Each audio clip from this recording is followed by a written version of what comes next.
আসসালামু আলাইকুম। দেখুন, এখানে ওই মাটির খুঁড়িতে ক্ষীর আছে, তো জিলিপি আছে, আর একটা ওই মিষ্টি জিনিসটা আমি নাম বলতে পারছি না। এটা সাহারানপুরের সব মিষ্টি। তো আপনারা কেউ যদি জানেন কমেন্ট করে বলবেন আমাকে। এই 3 রকম মিষ্টি জিনিস কিনে এনেছে। তো যেইগুলোর নাম বলেছি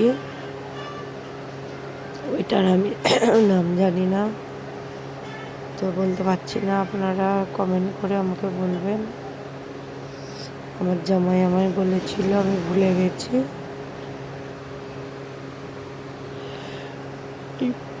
মাটির খুঁড়িগুলোতে ক্ষীর আছে, জিলেপি আছে। দেখুন ক্ষীরটা হেবি সুন্দর খেতে, টেস্ট। কিন্তু ওই ডাব্বায় ওইটা আমি কি বলতে পারছি না। আপনারা দেখে সাবস্ক্রাইব করবেন, লাইক করবেন।